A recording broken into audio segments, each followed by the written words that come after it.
बल्लभ ने देख लिया कि कृष्ण के मुंह में मिट्टी है।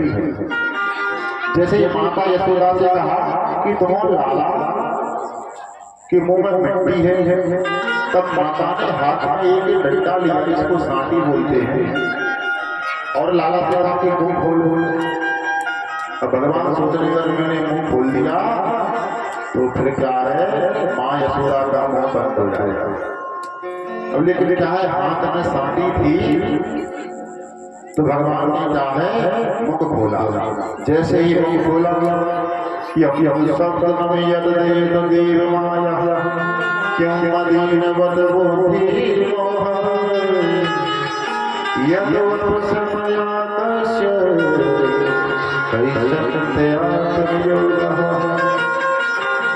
जब यशोदा ने आंखें मेड़ कर देखा तो भगवान ने दूसरी बार ब्रह्मांड का दर्शन करवाया और कहा कि ये नदी पहाड़ मेरे लाला के मुझे कैसे दिख रहे हैं, ये पर्वत, ये नदी, ये झरने। अब समझिए कि ये कोई साधारण बालक नहीं है, ये निश्चित नारायण है। लेकिन क्या है, इस प्रकार जब उन्होंने कहा कि मैं कोई साधारण, ये साधारण बालक नहीं है, तो कृष्ण ने समझाया कि माता क्या है कि तुम तो फिर दूसरी बार कहा कि आपकी आंखें क्या है, अब 80 साल की आप हो गई हैं, आपकी आंखों में क्या है सही सही देखा होगा।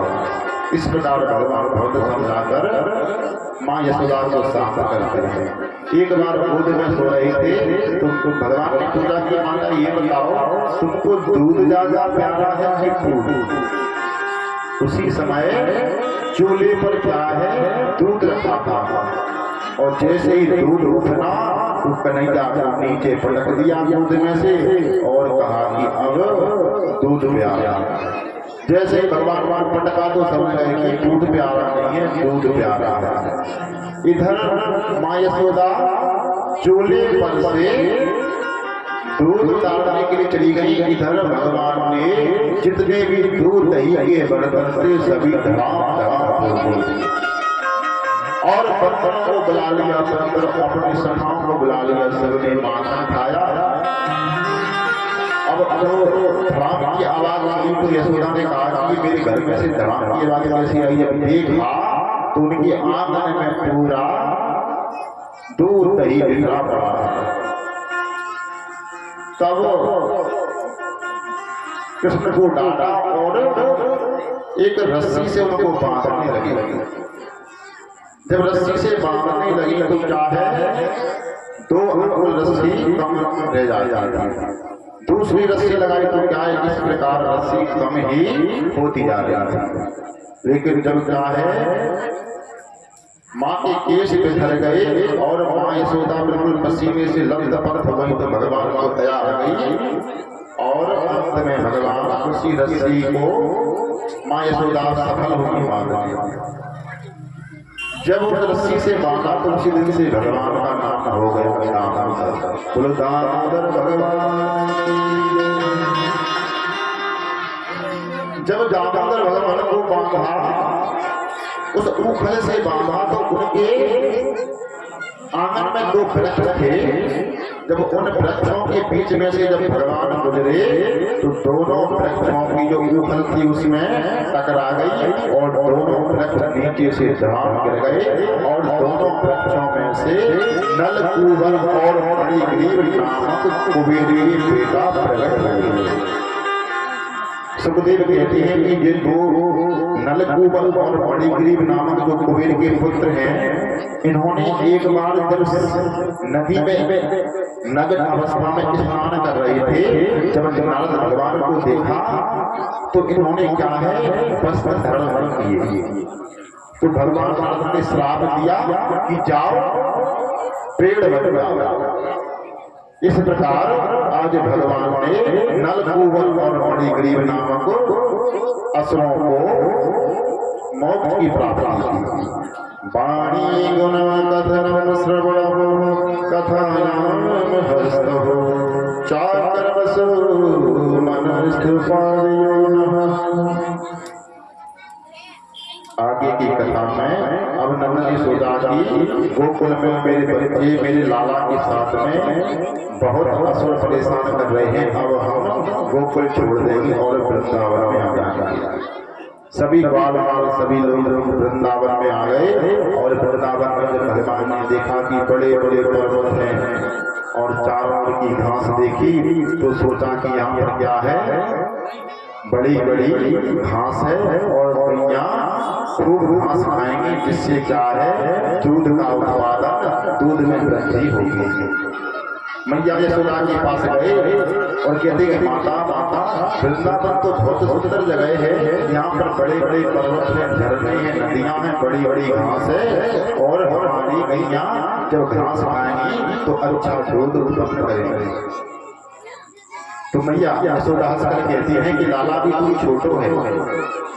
भगवान को गुस्सा आ गई तो लाला को मनाने के लिए लाला से कहा कि ऐसा कर, अभी तू ट्रेन पर है तो तू बछड़े हैं, तू बछड़े को चलाने के लिए जाया है।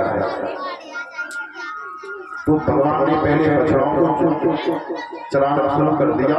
एक बार की बात है कि बछड़ा चलाते चलाते एक बत्सासुर नाम का असुर आ गया और भगवान के बछड़ों में मिल गया। भगवान ने जब अपनी दृष्टि से देखा तो उसके पांव पकड़कर उसको धरती पर ही पटक दिया और बत्सासुर असुर के प्राण हो गया। बोलो बत्सासुर मर्दन भगवान की जय।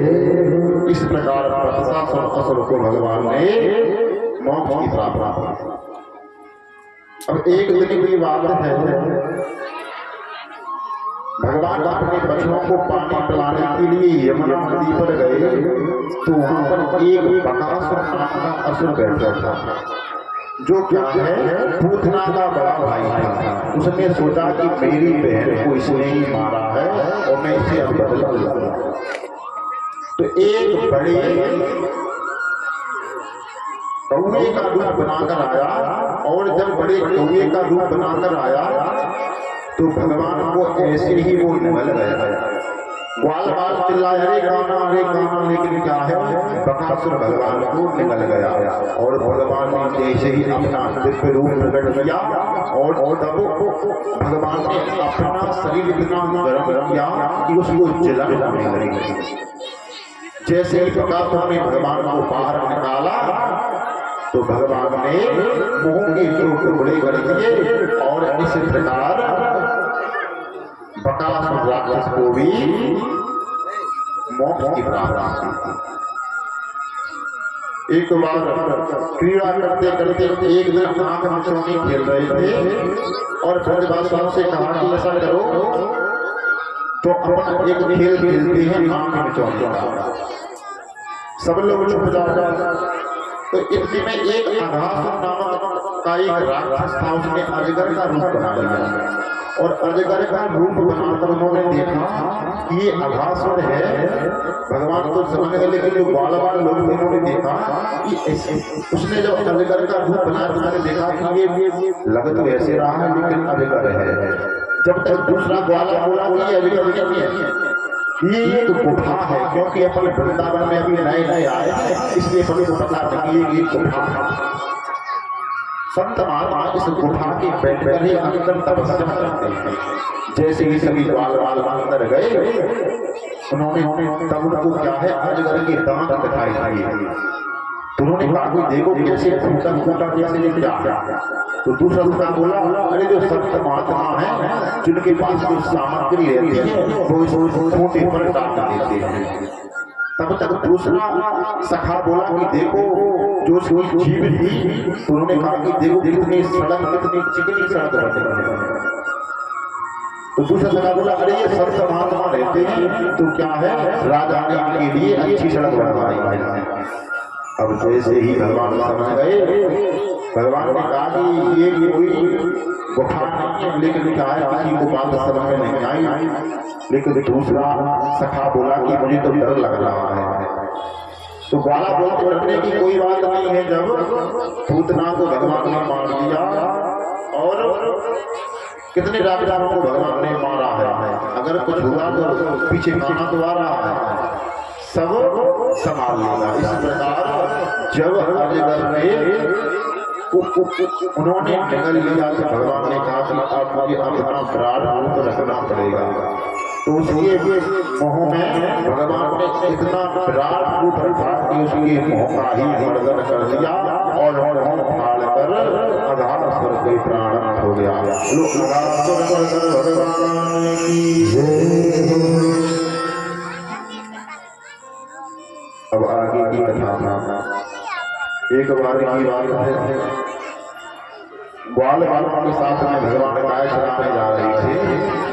तो ब्रह्मा जी की बाल लीला को देख रहे थे। तो ब्रह्मा जी ने सभी जो बछड़े थे ग्वाल गाय थे उनको चुरा लिया।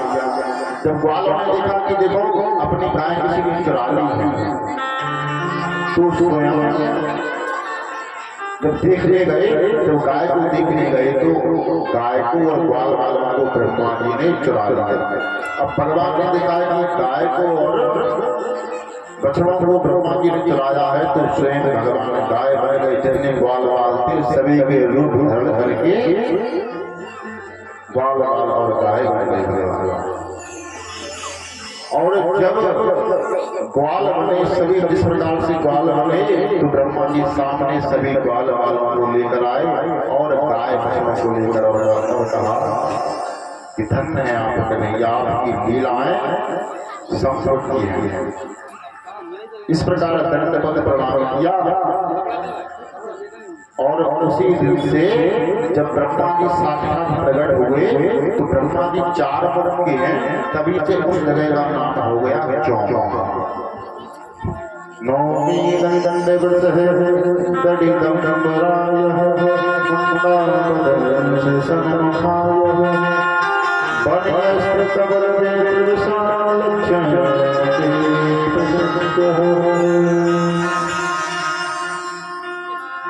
और एक बार की बात है कि भगवान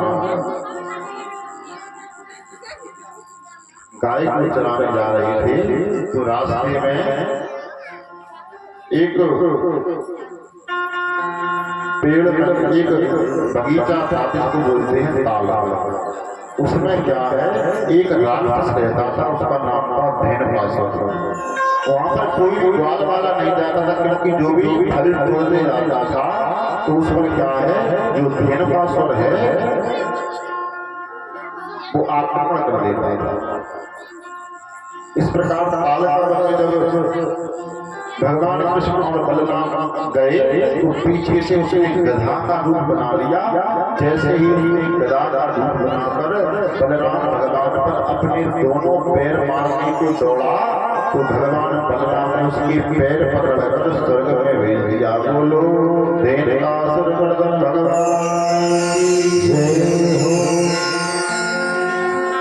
और एक बार आगे की कथा में जब गाय चराने भगवान जा रहे थे तो यमुना जी में उनका जल फिसाता था। जब उनको पता चला कि ये पानी पीने से कई होगा,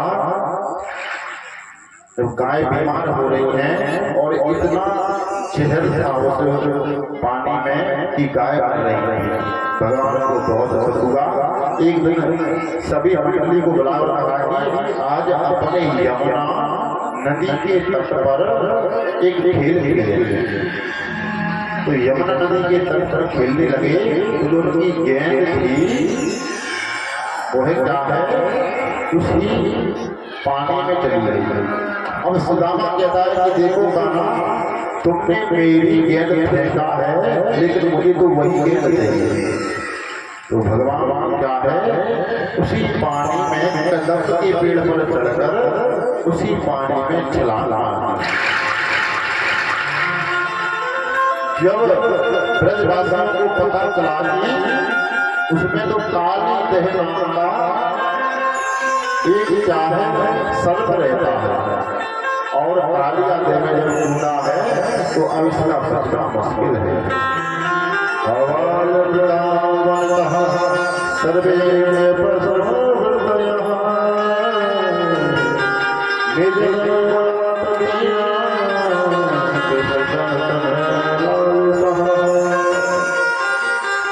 जब उसकी नाक पत्नियां थी उन्होंने पत्नियों ने देखा कि भगवान स्वयं साक्षात पधारे हैं, तो भगवान की छवि को देख देख कर विमुग्ध हो रहे हैं कि ऐसा बालक आज तक हमने नहीं देखा।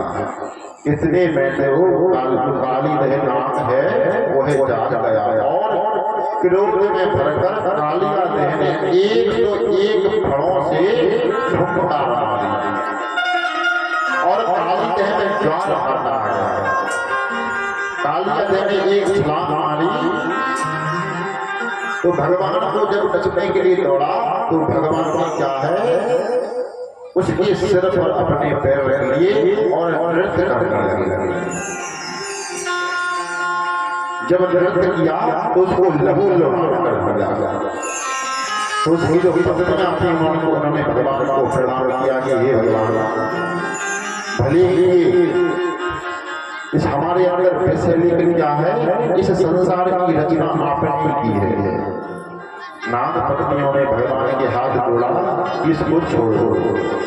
बहुत विधि प्रकार से समझाया और कहा कि नाग पत्नियों ने फिर नाग को इशारा किया कि देखो माता दिखाओ भगवान के आगे बड़ी मुश्किल से राजीनामा मांगा है। अगर अभी तो नृत्य कर रहे हैं, अगर भगवान ने ठुमका मारना शुरू कर दिया तो अभी तो खून निकला है, इसके बाद तुम्हारे प्राण निकल जाएगा। तो कालिया नाग गरजता हुआ बोला, अरे मैं कोई अपराधी हूं जो माफी मांगा, एक क्षण जरा मुझे कुछ कहने का अवसर तो दीजिए। तो कालिया ने कहा, अच्छा देखो सर्पों को आप बनाते हो और सर्पों के मुंह में जो जहर किसने दिया, भगवान ने। तो फिर क्या तन मन धन सब तेरा और तेरा तुझको समर्पण क्या लागे। इस प्रकार भगवान ने कहा कि तुमको इस सरोवर को छोड़कर जाना होगा। तो भगवान से वह संकल्प लेकर उस सरोवर को छोड़कर चला जाता है। आगे की कथा में गोवर्धन बोला है, एक बार समय आया दीपावली का।